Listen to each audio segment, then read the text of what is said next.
Assalamu alaikum everyone. I am Dr. Madiha Hussain from Department of Sociology and welcome you all at the International Conference on Social Protection, Practices, Experience and Way Forward.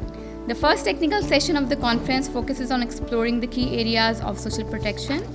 I would like to invite the speakers on the stage. Please welcome Dr. Louis, Dr. Razia, Dr. Sabah, Mr. Fatehudin. Thank you very much. For the first session, I would like to invite our first guest, Dr. Louis Georgian, to enlighten us on child poverty, sustainable development goal, target 1 and 2, the importance of child poverty and its measurements. Dr. Louis is currently serving as social policy chief in UNICEF country office, Pakistan. In the private sector, he worked for the Charities Aid Foundation. With CAF, Dr. Louis led and successfully implemented a new business model for social investment in Russia, India, South Africa, Brazil, and the US. He also worked with the United Nations Development Program. Please welcome Dr. Louis on the stage. Thank you.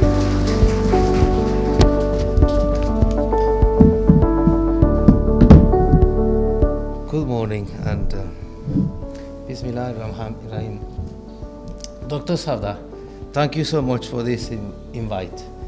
And thank you everyone for your patience in anticipation.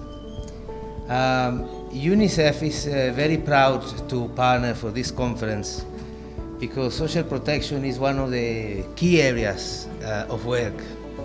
We are about to finalize our country program cycle, and our new country program cycle is going to start next year with an investment around $1.2 billion in this country. We are effectively the largest agency with a presence in all provinces in Pakistan. And if we go to the next slide, please. We work in different areas. So our section, the section I represent, is the section related to social policy, and we focus on different areas of work. One of them being child poverty, the other one being public finances for children, the other one focused on evidence generation and research and evaluation, and the most important component of them, social protection. We really like the title of the conference, Practices, Experiences and the Way Forward. If we want to talk about the way forward in a country, can we have the next slide, please? In a country in a very young country, as some of the former speakers were talking about, indeed, about 5 million children come to life in Pakistan every year. So our focus should be on children mainly. But we will focus on social protection, on the social protection building blocks. Can you go to the next one, please? Next slide. Next slide. Thank you. Let me just talk a little bit about the context in which we live and the context, because speaking about the context will take us to talk about also our challenges, or the social protection challenges. So Pakistan is known for the Global Gender Gap Index to be in the place. Can you go on the next slide, please? I hope that's visible. But basically, 9 in 10 children suffer for at least one moderate deprivation. And Pakistan ranks 153 out of 156 countries in the Gender Gap Index. Next slide, please. And just some other numbers around children in this country. We have 1.4 million children with disabilities. We have 22.8 million children out of school. We have 12.6 million girls that are out of school. We have 186 deaths per 100,000 live births, which is the maternal mortality ratio. And we have nearly 12 million Pakistani children suffering from stunting. 75% of newborn deaths are caused by 3 preventable and treatable conditions. And importantly, nearly 19 million girls married before the age of 18. 42% of children under 5 are registered at birth nationally, which leaves 58% of children not registered. And 53,000 Pakistani children under 5 died annually from diarrhea due to poor water and sanitation conditions. So these are part of the challenges. Next slide, please. But what's happening in the financial context? How are we addressing those challenges that I just mentioned? So in 2021,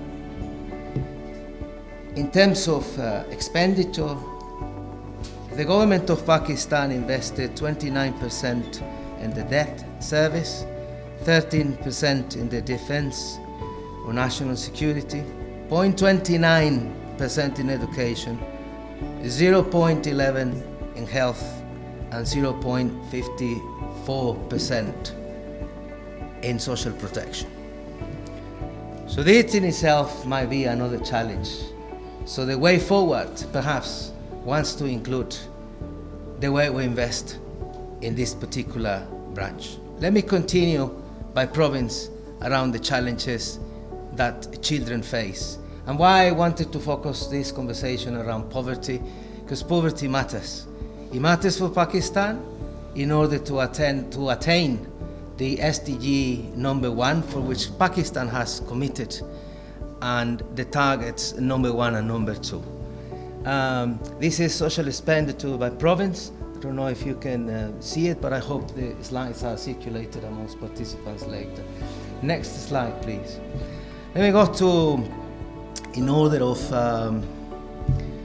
in alphabetical order, let's go to AJK. There's a measure of poverty, which is called the multidimensional poverty index.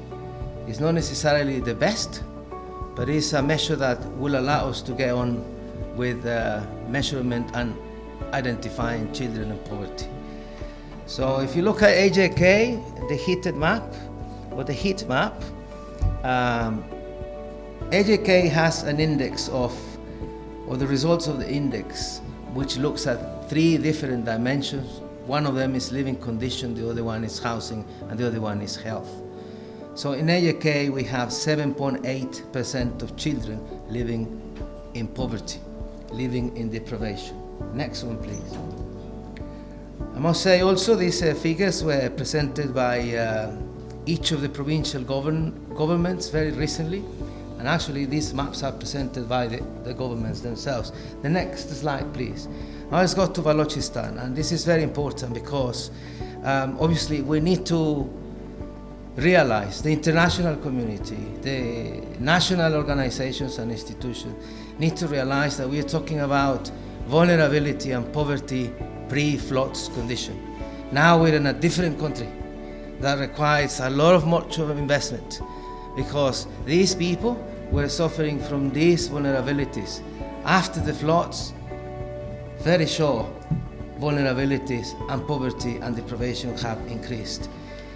With a multidimensional poverty index of 32.7%, Balochistan is one of the most deprived provinces in Pakistan. You can see the numbers here if we close the chat. That would be great. Thank you. So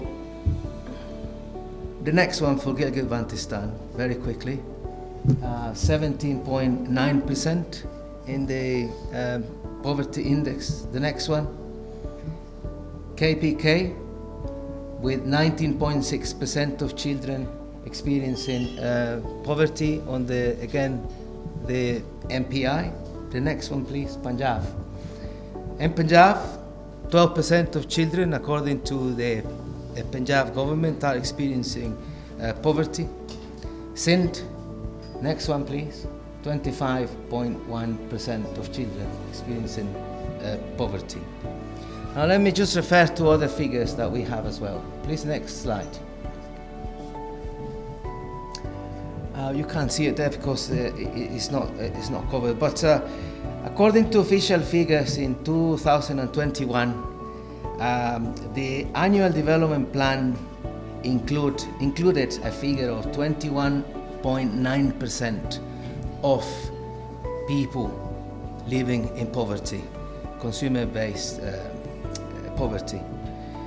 UNICEF, a couple of years ago, started a partnership with the Ministry of Planning, Development and Special Initiatives and performed a study, and we found that 44.1% of children in Pakistan, that is 48 million children in Pakistan, are living in poverty. Recording in progress.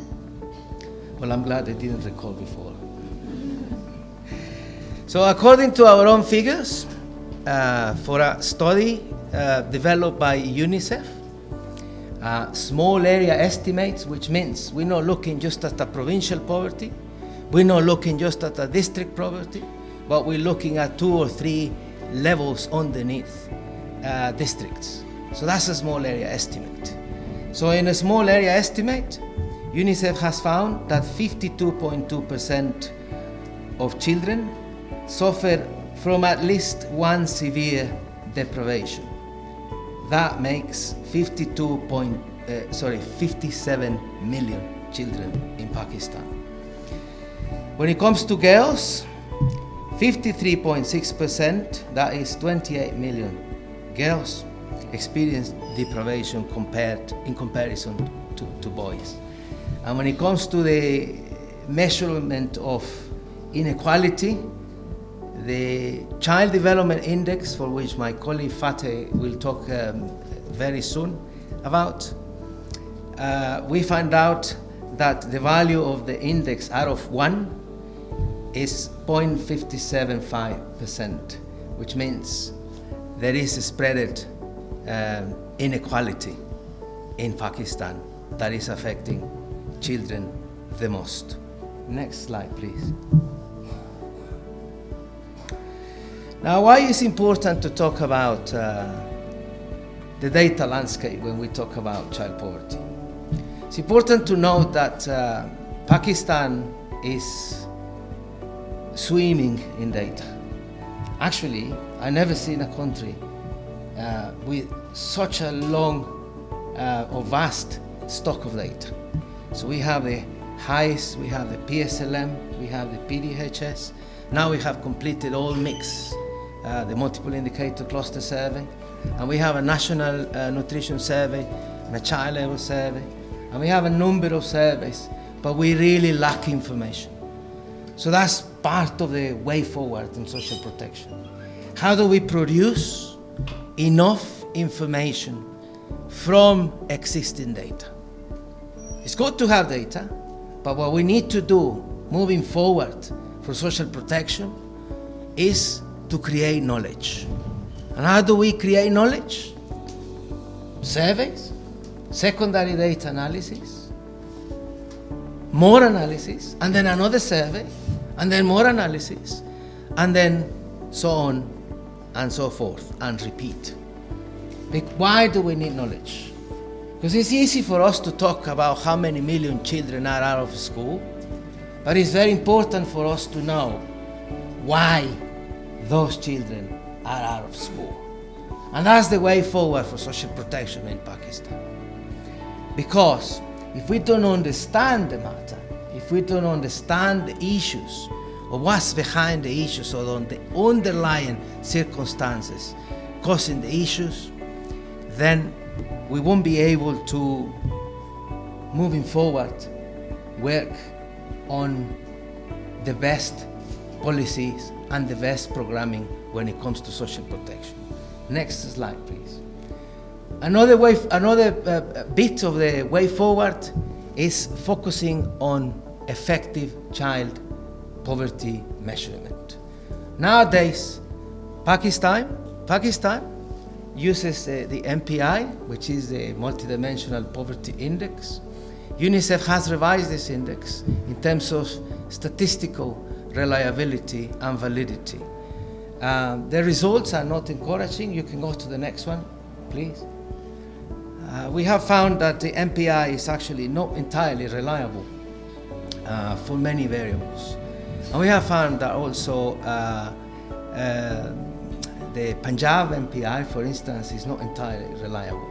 So we can share the study with you, but the focus or the most important message here is, if we don't know exactly what's the size of the challenge, how are we going to actually achieve the SDG 1 and Target 1 and Target 2? So we must know the size of the challenge. So we must get it right when it comes to measuring child poverty in Pakistan. Next one, please. 2 more slides before you die for PowerPoint presentation. So this area, this is another heat map. This is just to show the extent of poverty found by UNICEF with the small area estimates. And if you look at the darker areas, the darker area, the higher the challenge, the more deprivations experienced by children. So that's the next one, please, next slide. And this is the last one. So what are we suggesting here then? We're suggesting we focus more as a way forward for social protection.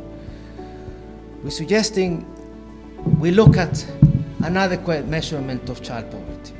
The government has made extraordinary efforts to develop the MPI index, which is actually supported by UNICEF and in some parts even funded by UNICEF. But we need to dig deeper into understanding, creating knowledge about child poverty.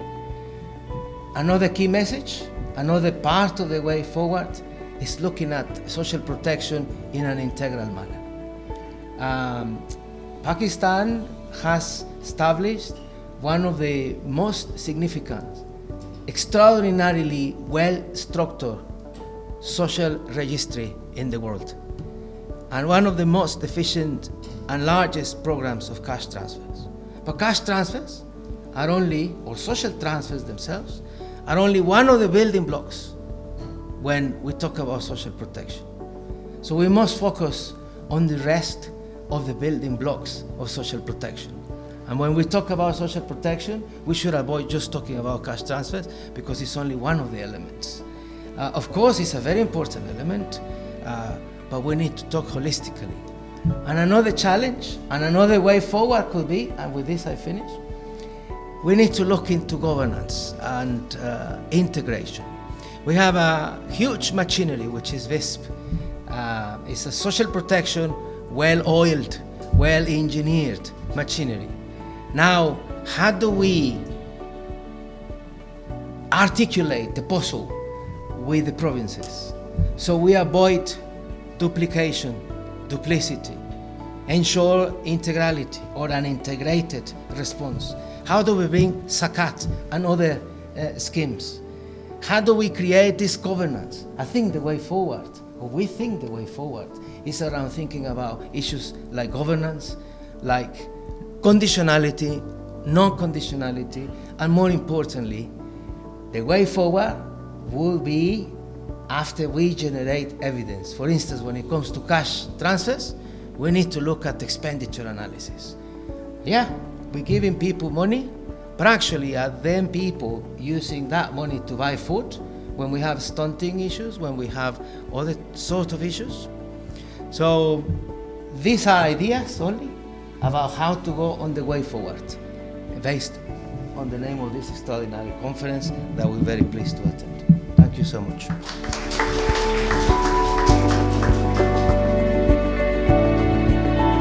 Thank you very much, Dr. Lewis, for sharing your valuable views of us. Before proceeding further, I would like to invite Dr. Clark Ahmad on stage with other guest speakers. Please, Dr. Clark, join us on stage.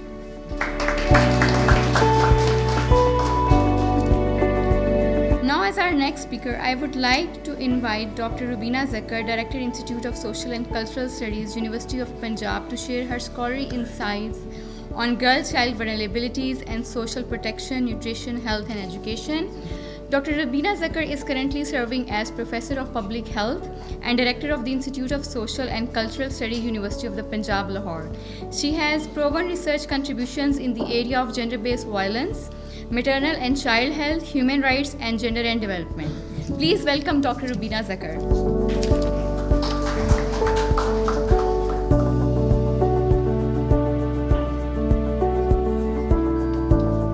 Assalamualaikum everyone, and thank you so much, Dr. Clark, for inviting me. And I apologize that I missed the chance to interact physically with your diverse audience, but I hope so that we will have the opportunity in future to meet physically. So today I will talk about vulnerability of girl children. And I will talk about with respect to health, nutrition, and education. When we talk about the vulnerabilities, according to international consensus, that all children without discrimination, any grounds. So I am talking about child vulnerability, and according to international consensus, all the children without discrimination of any ground, they should be afforded additional protection by virtue of the vulnerabilities associated with their developmental states. While all the children, they are vulnerable, but there are more examples in our society where girls are more vulnerable because of the deep patriarchal structure in our society, which is very deep-rooted, that we have women gender discrimination as well as strict and rigid gender norms in our society which exist. So because of these reasons, girls, they are more prone to vulnerabilities as compared to boys. When we talk about vulnerabilities, there are different kinds of vulnerabilities.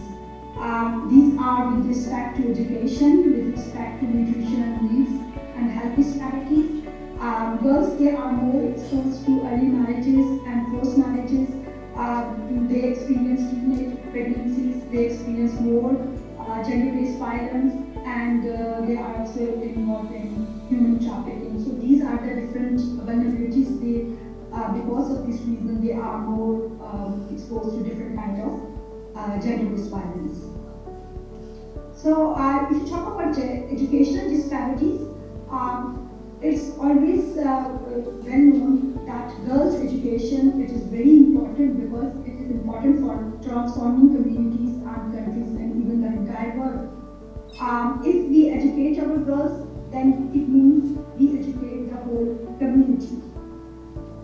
So education, it is very, very important, not only for girls' personal grooming, but it is also important that she should feel herself safe in classroom and supported in the subjects and careers they choose in pursue. Because there are so many careers which are now considered as female, like teaching and medical field is considered as female field, but it should not be like this.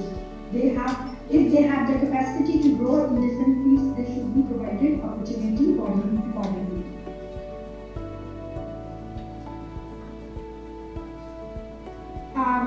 When we talk about educational disparities, globally there are a lot of educational disparities exist.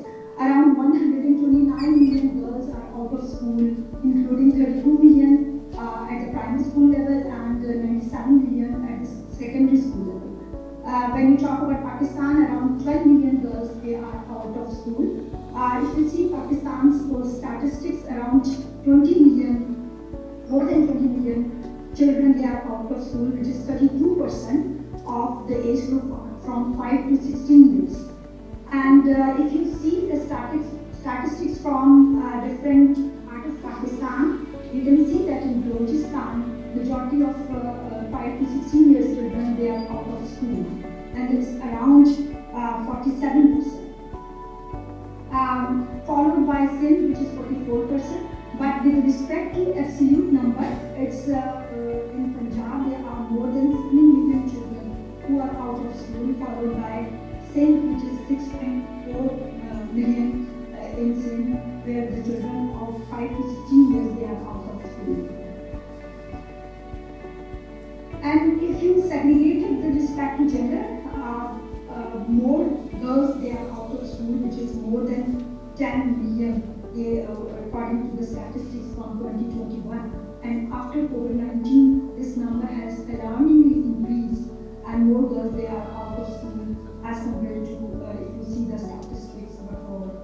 educated.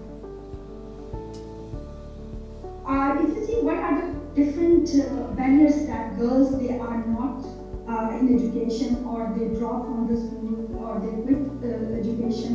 So what are the reasons? There are various economic, social, cultural and structural reasons. Because of that, those barriers, girls, they either stop the education or they just don't come in education. So one of the, I have read many of the studies where we provided a lot of reasons, and the number one reason which different studies provided evidence is related to the structural reason. Number one is the poor infrastructure, because the distance between the school and the home is very important, especially if safe transportation services are not available and schools are far away from the home.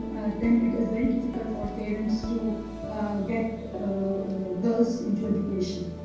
And then the problem is with the capacity of the school to provide safe environment, and especially the hygienic and sanitation needs of the girls. So there are statistics that many girls, when they reach to puberty, they stop their education because the wash facilities, which is water, sanitation and hygiene facilities, are not available in schools. And according to statistics, if you see, out of 3 schools, in 1 school there are no wash facilities are available. So because of this reason, many girls, they drop from the schools. Then we have gender irresponsible teaching practices that result in gender gaps in learning and skills development. So if you see, we don't have the culture of gender responsive pedagogical skills. What are the gender responsive teaching practices? Because we have to see according to the needs of the children, especially the girl children. In our culture, there is more women, girls, they are not very vocal, they are most of the time they are shy. So when they come in education, especially in school, they are not very vocal and they don't participate in different activities very actively because of this reason. So the gender responsive teaching skills provide the opportunity to those girls to come in the mainstream and to develop their skills according to their needs. And similarly, there is very much culture that STEM, which is the science, technology, engineering and mathematics, these are the some disciplines where more boys can come as compared to girls. So we have to see, for example, girls, they are more good in languages and arts and such kind of discipline, but it is just, I think, our assumption that girls, they cannot excel in STEM field. So we have to encourage our girls, and so our pedagogical skills should be like this, that these should be gender responsive. So we can help those girls who want to excel in those fields. So this is also one of the reasons that sometimes we do not grow the capacities of our girls in those fields where they want to come. So sometimes these girls then stop education. So other barriers are related to our cultural norms and practices, because this is very general norm in many parts of Pakistan, especially in rural areas, that girls' education is not very important and they have to work at home and help mothers in household chores. So these are the norms which still exist in some part of Pakistan. The other reasons are related to poverty, because still there are a lot of finances that are involved with respect to education, and some of the girls, they are forced to early marriage and sometimes forced marriages. Because of them, they have to quit their education, and because of harassment related issues, many girls, they could not continue their education. But all such kind of disparities, they have a lot of consequences for the girls' development. For example, if she is not studying, then she will remain in the cycle of poverty, and it will be very difficult to develop the skill for lifetime earning. And most of the girls, if they are not in education, then parents involve them in domestic labor, and sometimes they get married them, and if they are married earlier, then there are chances of teenage pregnancy high maternal and child mortality, because early teenage pregnancies, these are itself difficult and can create complication for young girls, which can also create problems for newborn and children. As well as those girls who are not in education, it's very difficult to make them aware about the health related issues. And if they have lack of health literacy, definitely it will affect their family and their children's health. And because of low education, they have less opportunities for lifelong learning and life skills development. And this is a lot of studies that provide the evidence that these girls are more experiencing gender-based violence as compared to those girls who are married afterward or have higher education. So this is related to education, and now we talk about nutrition needs. If you see the statistics, the nutrition girls, because of biological reason, they have more nutrition needs, but statistics provide a little different picture, because here you can see boys, they are experiencing more nutritional problems as compared to girls. This is the statistics from the National Nutrition Survey 2018, and it shows that around 11.8% girls of age 5 to 18, they are underweight as compared to 23% boys. Similarly is the case with other statistics. If you see the short stature, which is considered as stunting, because underweight is it more reflects the acute malnutrition, and short stature is also considered as stunting, and it reflects the chronic malnutrition. So according to the statistics, our male children, they are more experiencing nutrition imbalances and nutrition deficiencies as compared to girls. But still, if you see the statistics related to girls, it's also alarming, and our girls, they are more experiencing micronutrients and macronutrient deficiencies. So, adolescent time period, this is very, very important because of many reasons. Number one reason is that this is the time period when girls, they have to develop their personal health with respect to sexual activity and sense of control over their bodies. They have to think about their diet, physical activity, and this is the time when they learn about the lifelong behavioral patterns. And if they are learning about healthy behaviors, that it will affect their health afterward, not only their health but also their family's health.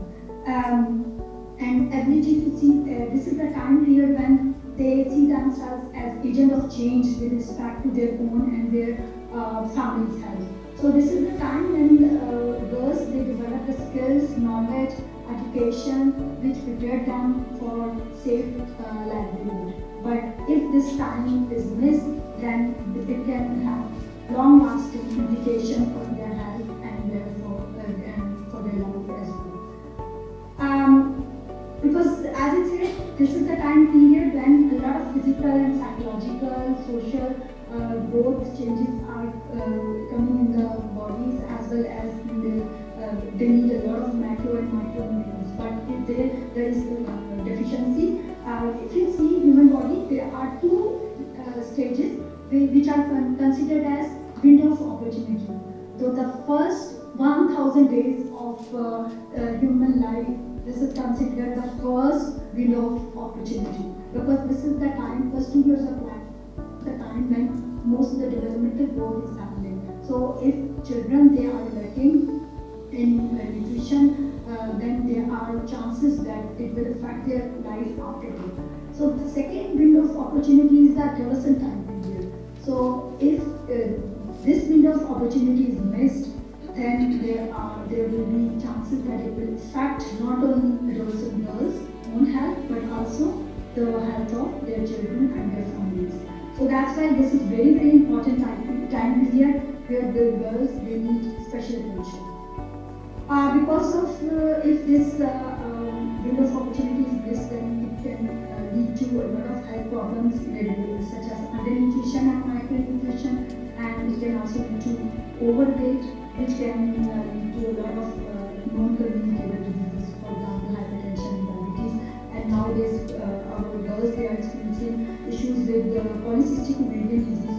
they don't have healthy behaviors, it can lead to such kind of problems which are gynecological issues they can experience. So this time period is very, very important. Here I can show you this picture. You can see that there are two window of opportunities. One is the first 1,000 years of life, and the second is the adolescent time period. So if the adolescent time period is missed, it means if the girl is pregnant, then the pregnancy will be complicated and it can lead to low birth weight babies. And but if she is not pregnant, then it is possible that she can lead to malnourished adulthood and then elderly marriage.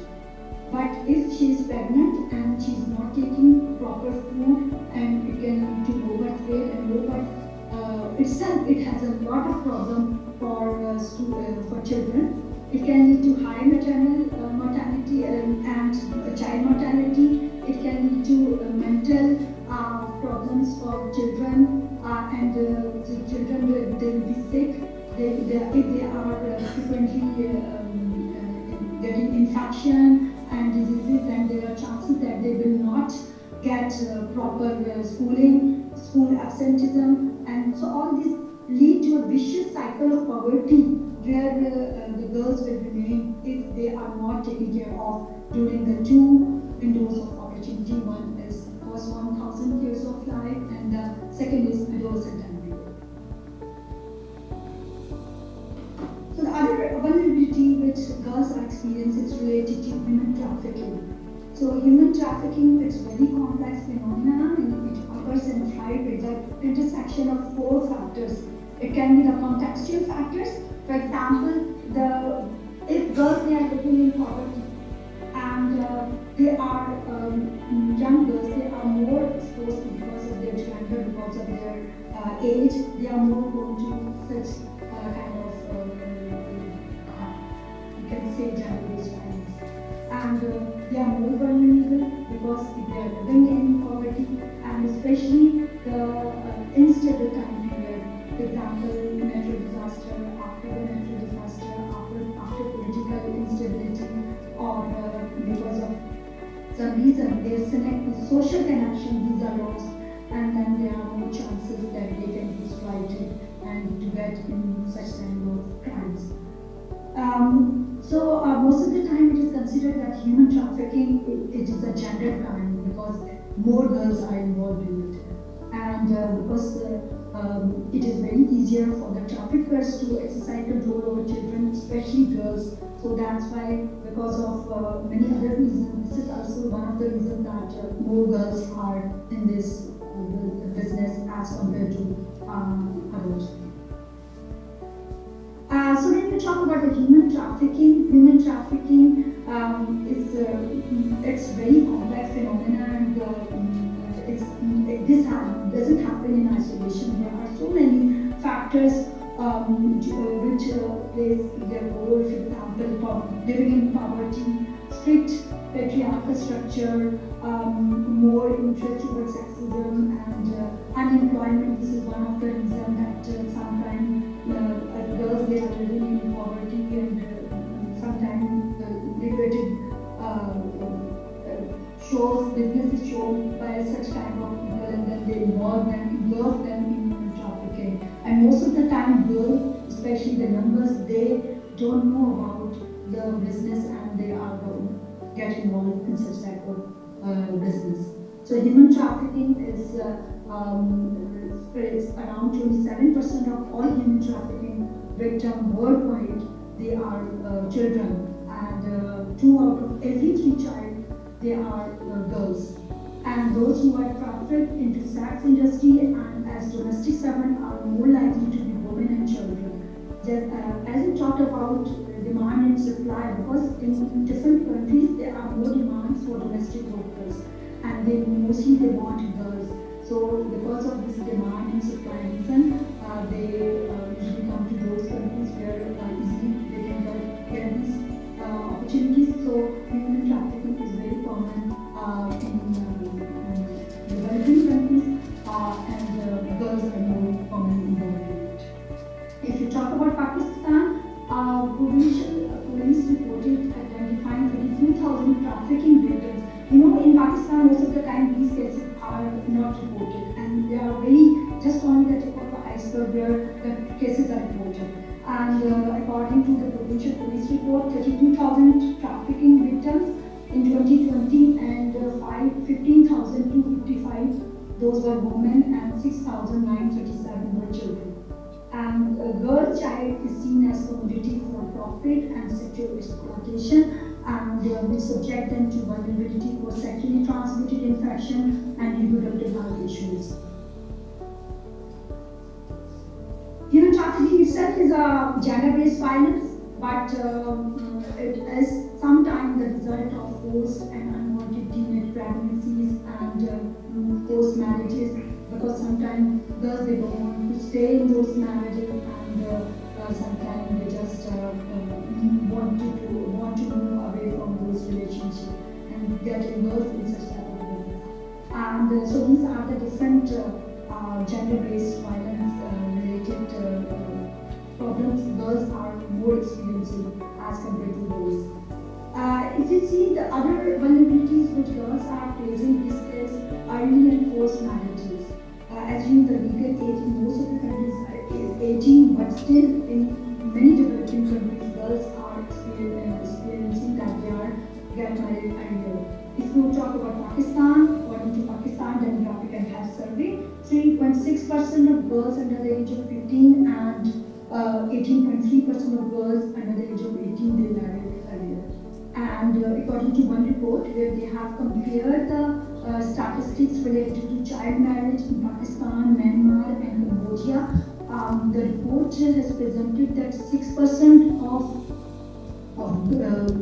population, they are married before 15 years. So the cost of child marriage is very high. The cost is not only with respect to girls itself, but also for the families, for the countries at the developmental stage level. So the cost of child marriage, it is calculated by one of the study. It was they have taken the sample from Punjab and KP and calculated the cost of child marriage on educational attainment. And you can see that 294,000 lost number of females who are involved in child who are married earlier, and their loss of education is very high. And if you talk about the loss of potential income, it's around 14 billion in Punjab and 4.2 billion in KP. So the cost, if you calculate the cost of child marriage, is with respect to their health, with respect to labor force participation, with respect to their overall fertility of Pakistan, and if you talk about with respect to GDP, it's very, very huge. So it's very much needed to work in this area and to reduce the number of forced marriages and child marriages. And similarly, there are more child marriages. It can lead to teenage pregnancies, and teenage pregnancy itself is problematic for the girl's child as well as for the newborn, because we still have a lot of high number of neonatal and child mortality, and one of the reasons is these child marriages. Similarly, girls, they are experiencing more gender-based violence because they have better say in family matters, and even in most of the reproductive related decisions they can make, and they cannot contribute to family income, so they are mostly considered as dependent, and they experience more physical, psychological and sexual violence. According to one report, 2,068 girls, children, they were sexually abused in Pakistan, and again, most of the cases, these are not reported. This is just only the tip of iceberg. Very few cases here which I have mentioned, these were reported, and girls, because they don't know where they have to report, they don't know about the different services which are available, so most of the time these cases are underreported. And one of the statistics, around 12 children are subjected to sexual abuse on average every day. So it's a huge number to calculate for the whole year. Similarly, girls, they have a other special needs related to menstrual hygiene. Many of the girls, they don't have proper knowledge and information regarding menstrual hygiene, reproductive health, and associated illnesses. And one of the studies from Karachi, they have provided the evidence that many of the girls, they didn't know about the hygiene practices during the menstruation, which can lead to many other complications afterwards for them. And there are problems related to sexual education, and it's very difficult till now that we can integrate sexual and reproductive related health education in our curriculum. Even we cannot provide, we just plan that we will give training to teachers with the Pehchano program, that we will train teachers who will train their students related to sexual and reproductive health, but it's because of the different structural and social reasons, they were not allowed to start this activity. So this is very considered still sexual education is considered still a taboo to talk about. So there are different factors which I've already discussed. So how to protect these girls from such kind of vulnerabilities? This is very, very important. First of all, we have to strengthen communities because they are the main stakeholders who can protect girls from such kind of vulnerabilities. They are more closer to the girls. So how we have to strengthen our communities? There should be some interventions at the family level, at the community level. More awareness raising interventions should be initiated, and especially building up girls' children's sense of self-worth agency is also very, very important. And how we all can achieve all this is through education. So education is very, very important. And this is one of the framework which one study from WHO they have utilized in different countries. And the main thrust of this framework was strengthening communities as well as girls related to nutritional practices and healthy behaviors which can affect their health in long term.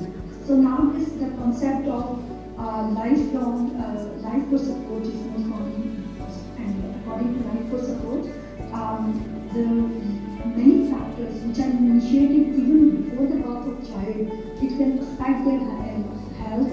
All these factors they can affect their health afterward in the adulthood.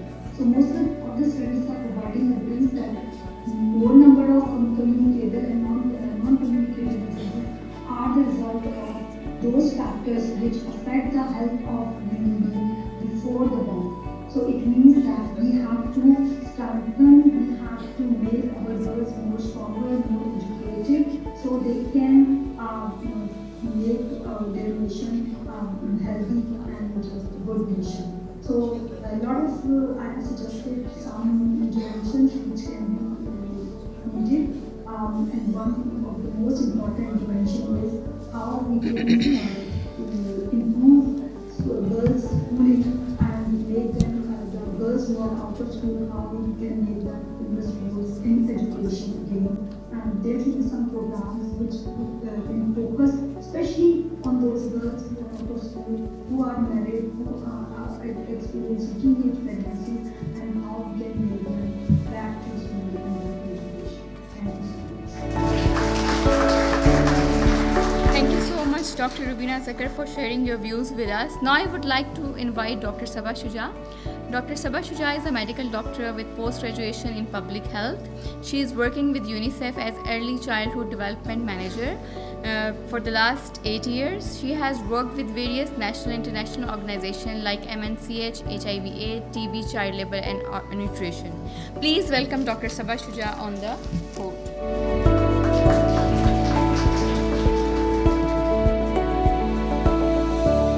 Assalamu alaikum.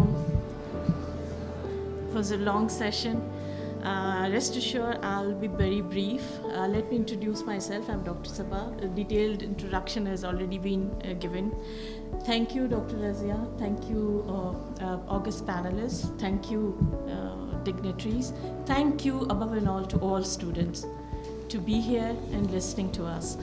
I will be very brief और हमारी जो discussion होगी it will be a mixed language because we have mixed audience. So the topic which was given to me, it was to discuss Benazir Nasho-Numa program and how nutrition and social protection talk to each other. So I really would request my students to pay attention because I'll be probably asking few things from you which you might not need to respond, but just give your body gesture, just tell me whether you know it or not, just raise your hand. So as you can see in the slide, if it is readable, I'll just going to read it.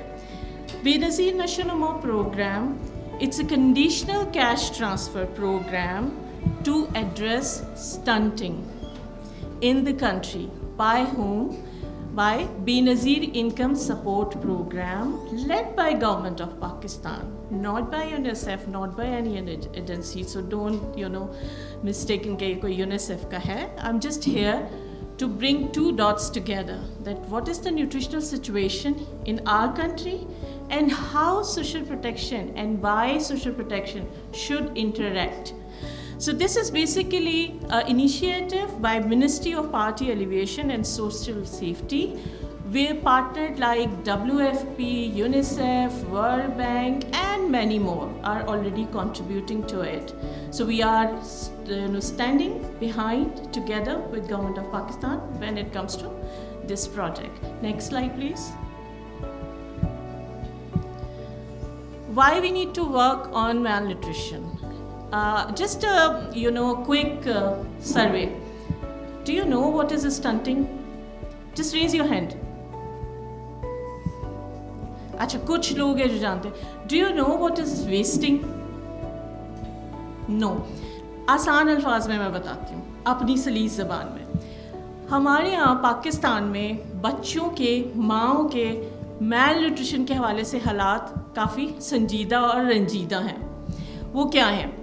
देखिए, malnutrition, there are different form of malnutrition. And what are those? Malnutrition has two type of segments. One, undernutrition, and second is overnutrition. So जो wasting और stunting है, these are sub-segment of undernutrition. Wasting जब बच्चे को caloric intake कम हो जाता है, नहीं मिलता, और it is usually acute. Let me tell you, जो situation में अभी हम लोग हैं floods में, God forbid, we are anticipating high incidence of wasting. क्योंकि फूड एक्यूट शॉर्टेज होती है, डायरिया कॉमन है, there so many plenty of reasons of it. Stunting, it's not about short stature. हम सोचते हैं ना स्टंटिंग को अगर आप गूगल पे सर्च करो कोता कद, पस्ता कद, कदामत, ये no, it has to do something with your brain. It has a strong link with the cognitive abilities of that child, of that community, of that nation. So just imagine, I won't go into reading these slides, but just look the gravity of the situation. In our country, almost 12 million children are stunted. Yani, it's a huge burden. और अभी जो recent meta-analysis हो रहा था, Pakistan unfortunately standing in among top 3 countries, like third number पे आ रहा है जब हम stunting की बात करते हैं. So if we move to the wasting, जिसमें बच्चा बेचारा बहुत कमज़ोर, कैलोरिक इंटेक नहीं हुआ होता, and 10% higher chances of dying due to disease, due to so many reasons. Just see the situation of Pakistan. According to the National Nutrition Survey, हमारी जो percentage है that is 17.7. और आपको मैं ये बताते चलूँ कि दुनिया भर में 15% पे कट ऑफ पॉइंट लग गया है. कहते हैं जी 15 से ऊपर हो तो इमरजेंसी नाफिज कर दो न्यूट्रिशन में. So in nutshell we are in nutrition emergency for our children. अच्छा, what to talk about our girls and women. 50% of our adolescent girl, अभी रॉक साहिबा बता रही थी, I just wanted to highlight, half of our girl are anaemic. What do you expect? Early marriage, anaemia. What would be the outcome? A malnourished child, a low birth weight child. So just see the third slide. 54% of our children, 57% of our girls are anemic, another form of malnutrition जिसको micronutrient deficiency कहते हैं. तो किसी न किसी हवाले से हम लोग काफ़ी मुश्किलात का शिकार हैं. And just if go to women of reproductive age, उनके हालात आप देखिए. एक बहुत इम्पॉर्टेंट है कि जब हम malnutrition की बात करते हैं, unfortunately by the time we were struggling with wasting stunting, Pakistan is on rise for overweight and obesity. Just 10 साल के अंदर हम 18 से 30% पे चले गए. So it's another upcoming emergency for us. So in a nutshell, we are facing triple burden of malnutrition. So what we need to do? Is it very simple? This is next slide please. Yeah, this is very just to tell you कि 1965 से अभी तक हमारे तीनों form of malnutrition जो हैं, जिसमें हम stunting, underweight और wasting देखते हैं, they all are above critical level. So it means there is a requirement of comprehensive integrated approach to address such huge calamity. Next slide please. Now why we are here discussing nutrition and what it has to do with social protection. So if we would like to solve this problem, there is no single system that can address this huge situation. We have to interact through food system. We have to interact health system, water and sanitation, education, social protection. So that means all systems required well equipped and more accountable, not just equipped, but they should be held accountable. For what? For the provision of nutritious diet, for the availability of essential services that are easily can be embedded into their system, and promote practices for large scale population. So let's not think that nutrition can only be solved by health system, and that is why we are here to discuss that what social protection can do. Next slide please. It's not readable, I'm so sorry, but I hope Dr. Razia these slides will be provided to students as well so they can go through. So if we would like to address nutritional problem, there are 4 dimensions within social protection. What are those? Evidence on nutrition and poverty. हमने marvelous presentation सुनी है, loess से हमने बातें सुनी, poverty index की बात सुनी, हमारी जो पहले डॉक्टर साहिबा थी उन्होंने भी बहुत सारे indicators हमारी तरफ reflect किए. So that means first step, we know we have to understand our situation. We are good to go with that. We know our evidence of poverty, we know our malnutrition, we know what are we doing in social protection. Now, if we move to the next action point, we have to generate resources, public financing for nutrition.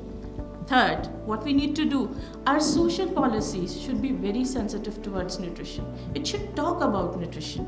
So that's why whenever we are doing debates or making policies, let's not forget nutrition. Let's incorporate nutrition. The 4th element, which fortunately Pakistan is doing, I'm happy to share that what Pakistan is doing, that is nutrition responsive social protection program. So if there is a program in any country, like in our country, we have BIS program, Benazir Income Support Program. Initially क्या होता था, cash transfer दिया जाता था, but there was no conditionality. Now, fortunately, the BIS program has a component called Nashanuma Growth program, which actually nutrition sensitive program. My upcoming 2 or 3 slides will be more around that. 4th is that a social protection system should be shock responsive. Why? For us it is very important. Just imagine 2005, 2010 और 2022.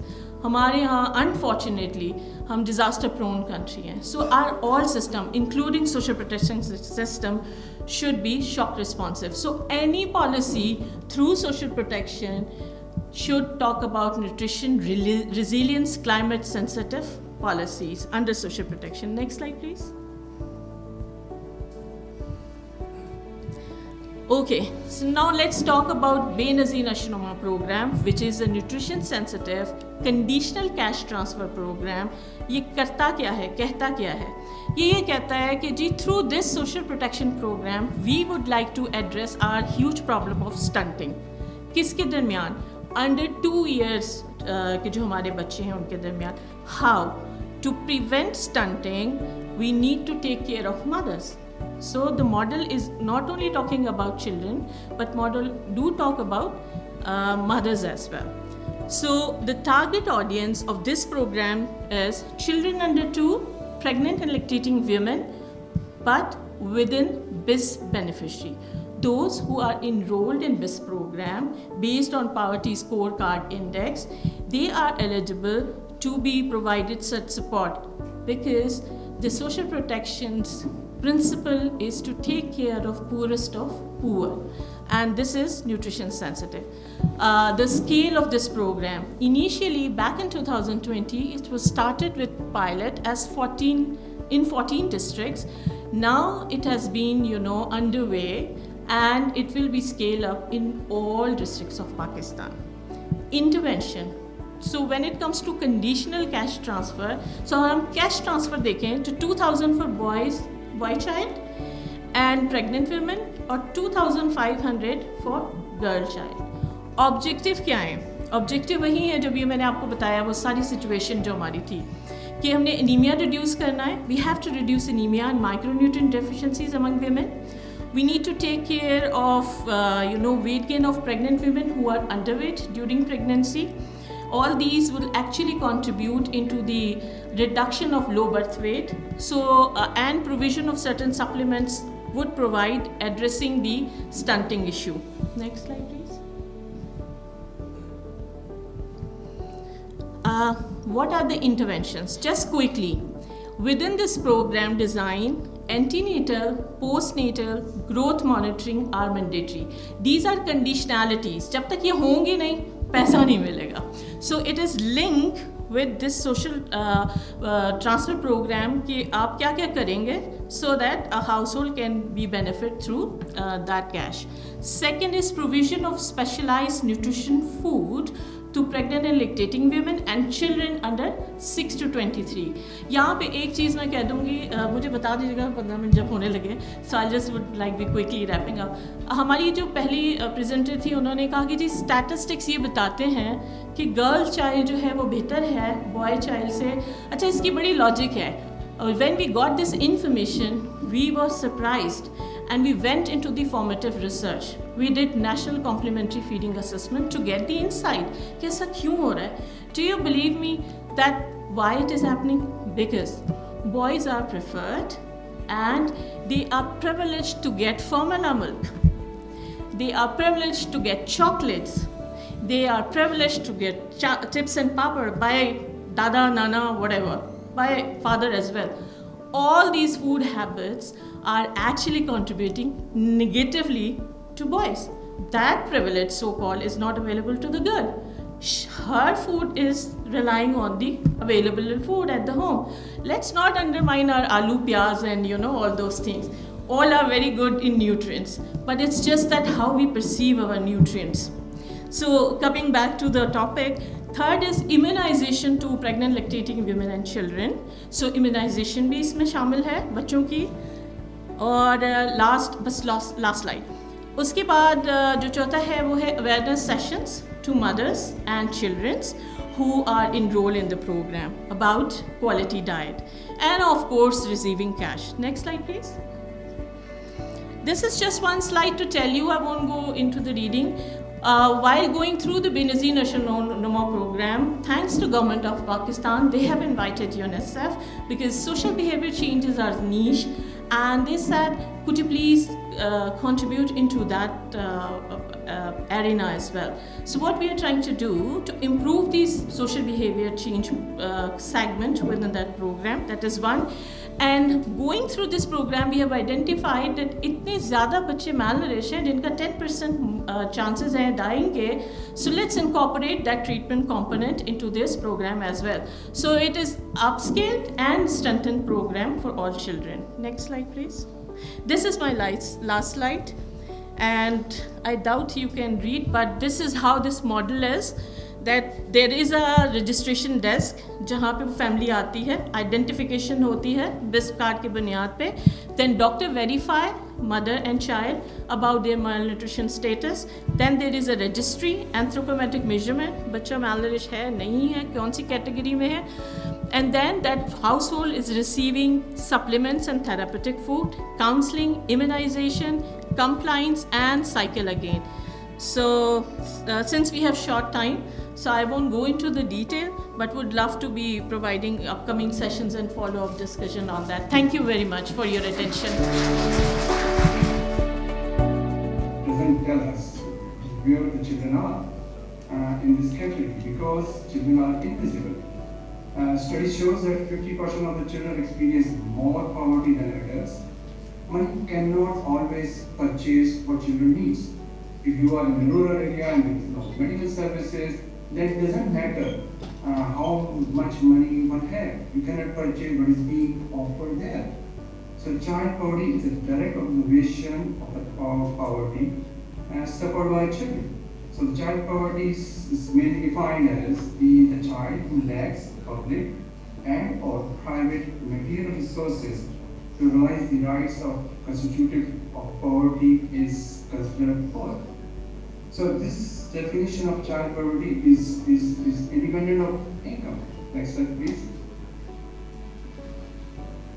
This basically slides explains about the indicators and the thresholds and cutoffs and the criteria to declare a child as a poor or a non-poor. It is based on simplicity, it is based on validity, reliability, and feasible to prepare severe and moderate deprivation. So there are basically 7 dimensions, include shelter, sanitation, water, nutrition, education, health, and information. Right now you have seen only 3, but the remaining will be seen in the next slide. Also talk about the unit of analysis.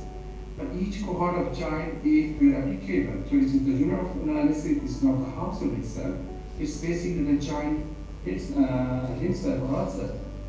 Also determine the level of the cutoff or the cutoffs or the thresholds or you can say the definitions to fall under the severe deprivations or the moderate deprivation or form of deprivations. For instance, under shelter, severe form of deprivations where children living in a dwelling with 5 or more persons rooms, while moderate deprivation where there are 3 or more persons per home. So moderate also includes severe form of deprivations too. Next slide, please. Similarly, in education dimensions, children who have never been schooled fall under severe thresholds and who are not currently attending fall under moderate deprivations. Next, please. This is also showing the health and information dimensions. Also for informations, no mobile phone, not access to internet fall under severe deprivation, or either of access but not both cutoffs is fall under moderate form of deprivation. Next, please. So this slide clearly indicates that about half of 43% of the children suffer at least one severe deprivation. Sorry, 52%. Severe of the children suffer at least one severe deprivation out of education, housing, information, nutrition, sanitation, and water dimension. Around a quarter to the third of the children suffer at least 2 severe deprivation, and less than 5% of children suffer 4 or more severe deprivations. On average, taking into the account of all children, each child suffer almost 0.9, that's almost 1 severe deprivations. Next, please. For moderate deprivations, almost 9 in 10 children suffer at least 1 moderate deprivation, and around 2/3 of the children suffer at least 2 moderate deprivations. On average, taking into account all children, each child suffer almost 2 moderate deprivations. This is very alarming. Next, please. In the child poverty profile, we also basically talked about desegregated by gender as well, and girls have more or less the same or higher level of deprivations than boys. This happens both for the severe and the moderate moderate form of deprivation. However, when focusing on the older children, like in this slide, it is showing difference between boys and girls precisely on account of gender dynamics and socialization reasons are widening. The percentage of girls suffering at least one severe deprivation is about 4%, higher than for boys, whereby this difference is barely 1% among children 0 to 9 of age, while among 10 to 17 years of age, the difference is more than 7%. Next, please. This slide depicting the provincial desegregation, the child poverty profile for Punjab clearly showing highest percentage of zero severe thresholds with 54%, followed by KP with 42%, while Rajasthan having lowest zero severe thresholds. As per earlier slides, Pakistan has on average of 0.9 deprivation per child, but children in Rajasthan really suffer the most severe deprivation with an average of 1.6, followed by same and 1.3, and lowest in Punjab with only 0.6. Next, please. We also performed analysis at the district level from two different surveys. That is from Pakistan Living Standard Measurement Survey, that is known as PSLM 2019-20, and National Nutrition Survey, that is NNS 2018-19. And we are basically showing the results from both surveys here. This slide basically is depicting the results from the PSLM 2019-20. And the map is clearly showing that more than 90% of the children, go back please, thank you, is mostly observed in the district of Balochistan, followed by high found in Sindh and some districts of KP. Next please.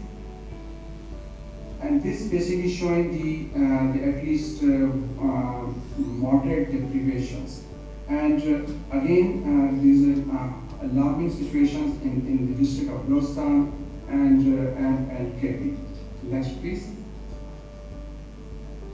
This slide is showing results from the NNS survey, show for at least one severe deprivation, and basically showing more or less the same trend what we have seen in the yesterday. Next please. And this is for one moderate deprivation, so it basically gives almost a similar trend. Next please. As seen in earlier slides, the aggregate level, there does not seem to be much of gender disparity.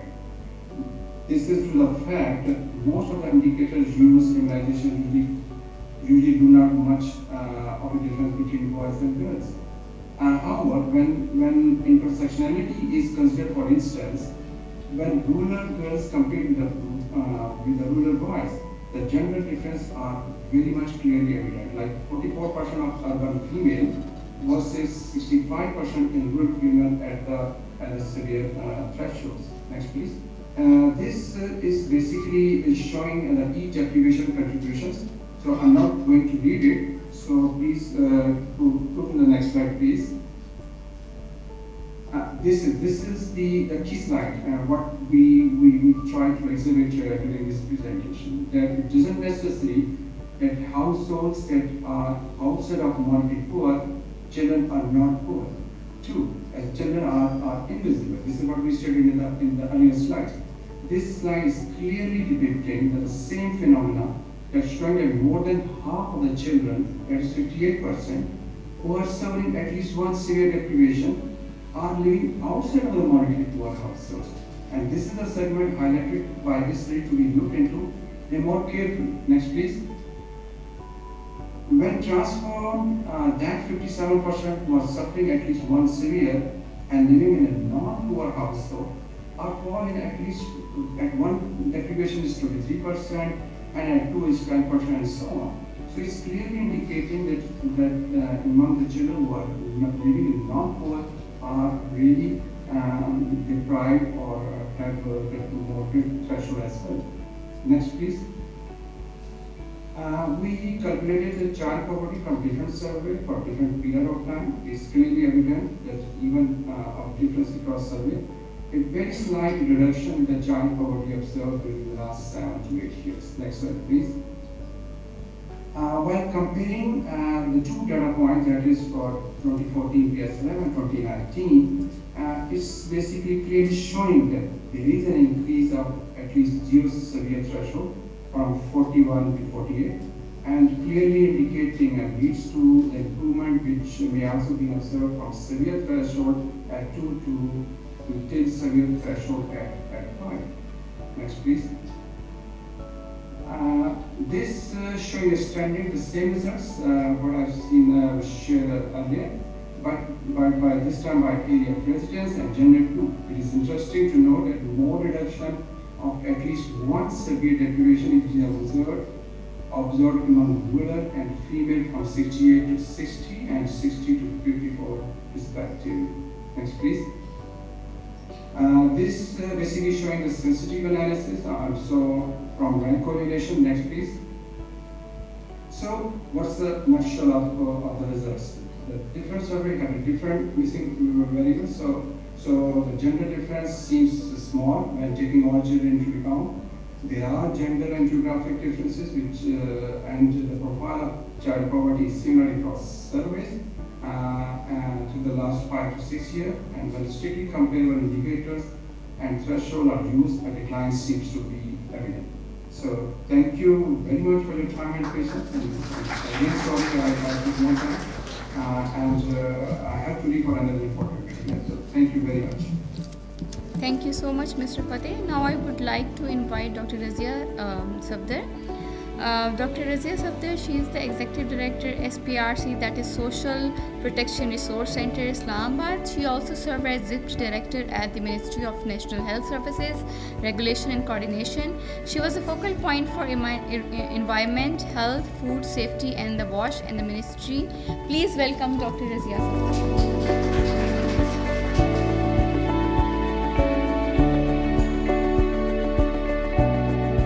Thank you very much for inviting me for this. I think time is short now, so I will be very brief, and I will go through half of my presentation. I'm going to talk about a very important topic on caregivers of the older people, which is every household thing. Informal or formally, we engage the people who are working, the ladies who are working, they engage the formal workers for the care of their older parents or anyone in the house. So this is very important, and this is our research. SPRC did a survey last year for I think on 100 formal and informal workers, caregivers. And we came up with some results which were very interesting, and I will present these results here, and I think it will be interesting to know this is a very important sector. The people who have older family members at home, they can understand it is very it's pleasing also for the daughters or for the sons, but it is also a big responsibility, and how to keep their quality of life at the optimum level. So at the moment, nearly 349 million population across the world are care dependent. Out of these, 29%, 101 million older people population of 60 years and above. So the caregivers are the important, so the caring for the caregivers is very important, because they go through a lot of stresses, physical as well as the mental stresses. So according to the definitions, there are formal and informal caregivers. Formal are which we engage professional caregivers, like in hospitals or in hospices or in any trained persons who can take care of the either at home or in the institutions. And the informal caregivers are spouses, children, grandchildren, or close relatives or friends. And So during this survey, we did the qualitative tool and quantitative survey. This was a qualitative and quantitative survey. We did the in-depth interviews, as well as we approached in different techniques online, as well as we surveyed the the IHS is a very big provider of the house care. So we approached them, and we could get the quantity, fill the questionnaire from their workers, and we came up with some. So our main idea was how much these workers are going through the stresses of physical as well as mental stresses. So some of the results are the most of the workers were between the ages of 26 and 35, they were, and then they came up with the 15 to 25 years were the second number. Next slide, please. And then male gender, male and female were the equal, almost 49% and 51%. So that was not much different. And most of the them were primary illiterate, and but secondary school at the educational level, secondary school education was in 31.2%, and then the second was the higher education. They were more in the informal caretakers, and then almost 44.8% were employed, 45.8% were unemployed, they were staying at home, and own businesses were 9.4%. And next was the most of them were taking care of the mothers, and others means and the 31.2% were taking care of, and these were informal sector. We selected few questions, and we compiled them in these 4 sectors, like health issues and social issues, emotional issues, and financial issues. So these were the 4 sectors we focused on these, and they were, the data was collected through the questionnaire, and we could found that health issues, they are around 45.8% of these caregivers had some health issues, like backache, sleeplessness, or anxiety also. In social issues, they have 46.9%, and 53.1% did not have social issues, and emotional issues were in almost the same. While dealing with these older people, it's so. And financial issues were 65% said that they don't have any financial issues, and most of them were informal. Actually, this is, I think we could gather these after reviewing this data. We had some insights also in the questionnaire. So we found that our family fabric is still in a shape where these people, the older people, are not felt as a burden.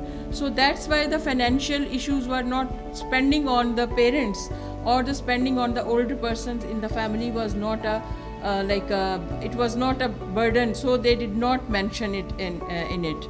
And obviously the formal workers were getting salaries, and so that was in them, so most of them said no. And the second, so these were our results. So I think these were very and caring for the caregivers is very important to bring to make the to have a good quality of older people, a quality of life, to give a good quality of life to the older people. Because if the caregiver is stressed, or they are not giving their 100%, so the older people cannot. And these days the Alzheimer's, I have mentioned about the issues of Alzheimer's, they're very common, or the dementia, you can say. In every house you can find a woman or man with dementia, because these are the diseases, because of the life expectancy is increasing. So with the increasing life expectancy, we do have these types of diseases.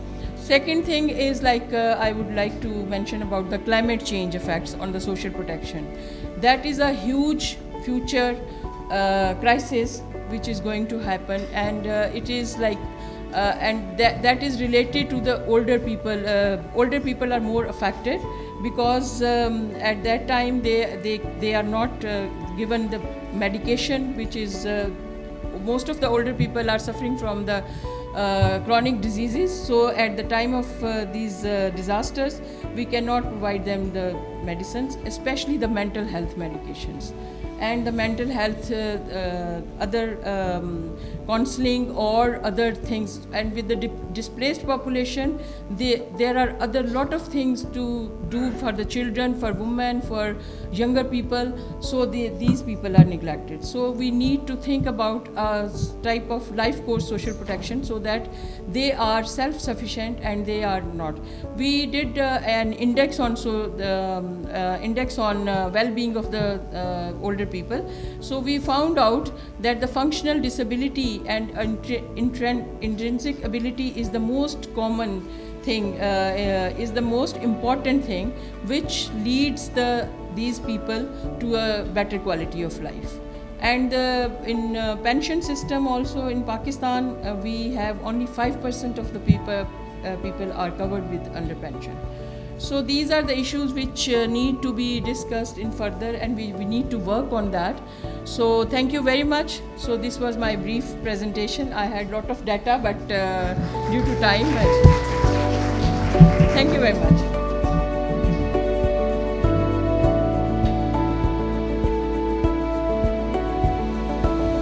Now it's time to conclude our session, and for the concluding remarks, I would like to invite Dr. Clark Ahmed, Chairman, Department of Sociology.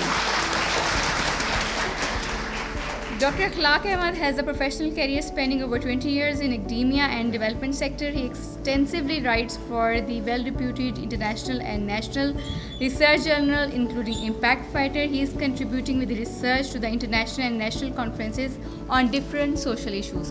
Please welcome Dr. Clark Ahmed. Assalamu alaikum, thank you very much.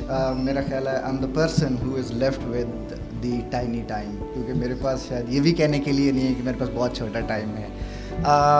What I actually want to suggest for you people, the younger one who been involved in the research and perhaps my faculty, particularly this session, we had a huge and diverse data. Like someone is talking about nutrition and girl-child vulnerability, human trafficking, पर doctor साहबा ने old age के ऊपर एक study present की. इसी तरह से फ़तेह ने जो गर्ल चाइल्ड्स के ऊपर स्टडी थी. स्टेटिस्टिक्स बहुत अच्छे इस्तेमाल हुए थे. तो what I need to stress is कि हम देख सकते हैं कि how the secondary data can provide us the different ways for doing our research. और फिर एक और जो एंगल बड़ा अच्छा हो सकता है, फॉर एग्जांपल जो इंटरसेक्शनैलिटी है जिसको हम ऑल द टाइम मिस करते हैं. जितनी भी स्टडीज़ हमने यहाँ पे अभी सुनी जिसके साथ वी केम अक्रॉस, तो उसमें एक चीज़ बहुत इम्पॉर्टेंट आई कि जो इंटरसेक्शंस हैं, लाइक जैसे एज है, जैसे आपका एरिया ऑफ रेजिडेंस है, जैसे आपके जेंडर्स के डिफरेंट शेड्स हैं, जैसे न्यूट्रिशन के डिफरेंट लेवल हैं, वेरिएशन है उसमें. तो वो एक बहुत बड़ा एरिया हो सकता है जिसके ऊपर हमें काम करने की ज़रूरत है. तो जितनी वल्नरेबिलिटी हम इस सेशन में पर्टिकुलरली सुन चुके हैं, तो मेरा ख्याल है कि we need to make ourself more aggressive and try to be more ready and more willing to work on the social protections. Thank you very much.